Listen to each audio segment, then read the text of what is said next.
Dear brothers and sisters, if you ask many Muslims what their favorite chapter of the Quran is, many of them will tell you it is, you want to guess? Surah Yusuf. Many Muslims consider this their favorite surah because people, as human beings, we are naturally predisposed to love stories. And Allah subhanahu wa ta'ala begins this chapter by mentioning the fact that He relates to us the very best of stories. نحن نقص عليك أحسن القصص, the best of stories. And Surah Yusuf, although it's a story, it's very deep in terms of its lessons concerning etiquettes and manners, inviting people to Allah, patience, trials and tribulations, dreams, you name it. And within the entire surah, if you look at the entire surah from beginning to end, what you see is that it is a message from Allah Ta'ala to the Prophet Sallallahu Alaihi Wasallam, consoling him and strengthening his soul and giving him the glad tidings that he will reunite and reconcile with his own people who exiled him. Because Quraysh are family, are they not? And yet they did what they did. And it pained him how they responded to his invitation to Allah. And Allah Ta'ala through this story is telling him that just as Yusuf alayhi salam experienced what he experienced, and Allah Ta'ala reunited him with his brothers and they were able to reconcile, Allah will create reconciliation by means of you in the future. Now in this surah, if we pick a pivotal verse, it's very difficult. But I thought to pick the one verse that speaks to the nature of the nafs, or the ego. The very first ayah that Shaykh Ramadan recited in Salatul Isha, where Allah Ta'ala says, وَمَا أُبَرِّئُ نَفْسِي إِنَّ النَّفْسَ لَأَمَّارَةٌ بِالسُّوءِ إِلَّا مَا رَحِمَ رَبِّي إِنَّ رَبِّي غَفُورٌ رَحِيمٌ. Where Allah Ta'ala says, and I do not exonerate or declare innocent myself, my nafs. And surely the self, the nafs, commands to evil, except such as my Lord bestows mercy on. Indeed, my Lord is forgiving and merciful. Now, at the very beginning, we have to establish who is actually saying this, because there is a very significant difference of opinion among the mufassirun about who is saying this. Is this Yusuf alayhi salam speaking? Or is this Zulaykha, the wife of Aziz? Because when you look at the context of the ayat coming before this, there is strong support to say that this was actually Zulaykha speaking. But she's not even a believer. So if she's saying this, this is wisdom coming from someone who otherwise does not have guidance. And if it's Yusuf, it means something slightly different. And this is a substantial difference among the mufassirun, although the strongest view, the most preponderant view, al-rajih wal-arjah, is that it's actually the words of Zulaykha. It's actually the words of Zulaykha, but we don't have time to explore why. She's basically saying, I did not do anything, but I'm not blameless either, because I played a role in all of this as the women who cut their hands, and I played these games, yes, but I didn't actually do anything. There was a desire, there was an attempt, so I didn't do anything. However, I don't exonerate myself entirely. Now, from this ayah and from other ayah throughout the Quran, the ulama did this thing we call istiqra, we talked about before, this inductive reading where they identified that the human nafs, the human soul, has certain, we can call them perhaps soul frequencies. It's one nafs, but there's certain types of nufus. So this ayah identifies what is known as al-nafs al-ammara bisu, the soul, the nafs, the ego that commands the person to evil. But there are 2 or 3 or 4, up to 7 different types of nufus identified in the Quran. So when we're talking about spiritual development and improving ourselves, it's helpful to know these different types of nufus and which one we might be and how we get from one rung to the higher rung in that spiritual development. At the bottom of the bottom rung of the ladder is this type of nafs. An-nafs al-amara bisu.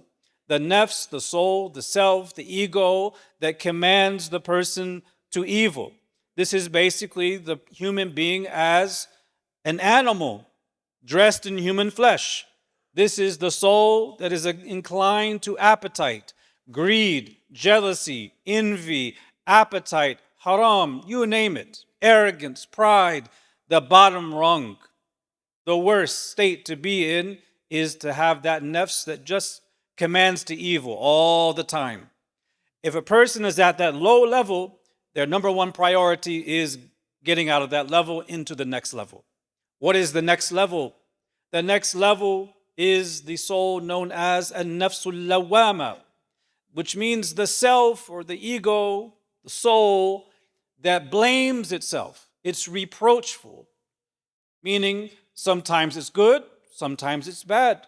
Sometimes it's doing what is right, sometimes it's doing what is wrong. Sometimes it's obedient, sometimes it's disobedient. Sometimes it has energy in good, and sometimes it's lazy. This is known as the reproachful soul because that person is falling down and getting back up over and over and over again. And whenever they get back up, they say, why did I do that? Why do I keep succumbing to these bad habits? I know they're bad habits. I make a commitment to break them. I break them for a while and I'm really good, but then I fall down again. And then I get back up and I do it again. Rinse and repeat. That sounds familiar because that is the state of most of us. But this is not a bad place to be. It's not a bad place to be because in the Quran, Allah subhanahu wa ta'ala actually swears by this type of soul. When He says, وَلَا أُقْسِمُ بِالنَّفْسِ اللَّوَّامَةِ, I swear an oath by the reproachful soul. Whenever Allah Ta'ala makes a qasam in the Quran, an oath, it is by something that is azim. It is something that is great, something that has meaning and significance. That means that if a person is blaming themselves, if they're falling down and getting back up, so to speak, over and over, and they blame themselves, that's a good place to be because they are working on themselves. They're not saying, I'm good, I have nothing to fix. I'm good as I am. They recognize the problem and they're working at it. This is a nafsul lawama. So the next nafs after this development comes, they say a nafsul mulhama, some say a nafsul kamila, but most of them mention the third, which is a nafs al-mutma'inna. A nafs al-mutma'inna, which is referred to in Surah Al-Fajr, where Allah subhanahu wa ta'ala mentions, Ya ayyatuha an-nafsu al-mutma'inna, irji'i ila rabbiki radiyatan mardiyya. Allah subhanahu wa ta'ala addresses this type of soul by calling it the contented, serene soul. Now, many people hear that ayah in Surah Al-Fajr and they think that it's only referring to Yawm al-Qiyamah, when Allah Ta'ala addresses those types of souls. And that is true. It is an address for those souls on Yawm al-Qiyamah. But it is possible for a person to have a nafs mutma'inna in this life. This is the soul that has attained that degree of purity where they have overcome their bad habits and they continue to ascend and closest to Allah Ta'ala.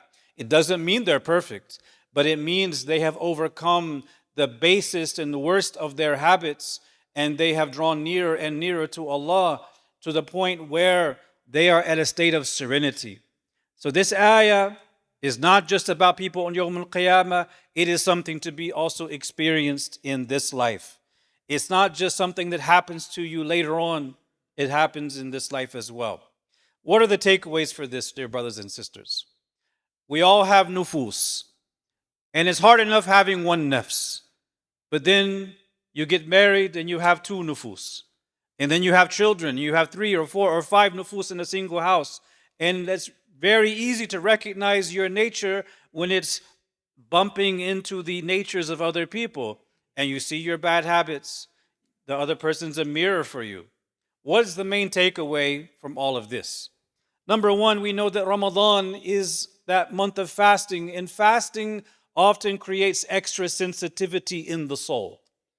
If you're fasting and you're paying attention, you will notice that your soul is more sensitive because you've taken away certain items of food and drink and other things that come into the eyes and the ears. And with that sensitivity, one should acknowledge the habits they're working on. Acknowledge them without excuses that I have this issue to deal with. And with that, one renews their tawbah and they go about the work of actually trying to get rid of the bad and adorning with the good, ascending from an-nafs al-lawama to, inshallah, an-nafs al-mutma'inna. No one should ever think that I am too bad for Allah Ta'ala to elevate me by His mercy, not by my effort, but by His mercy, from an-nafs al-lawama, that blaming soul, to an-nafs al-mutma'inna. All you have to do is ask. And when you ask sincerely, Allah answers the dua by opening the doors and giving you the means for it. But when Allah subhanahu wa ta'ala decrees something, hayya lahu asbaba, He makes its means easy for the person. May Allah give us the means to ascend those rungs to the higher state of a nafs al-mutma'inna. Ameen. Walhamdulillahi Rabbil Alameen.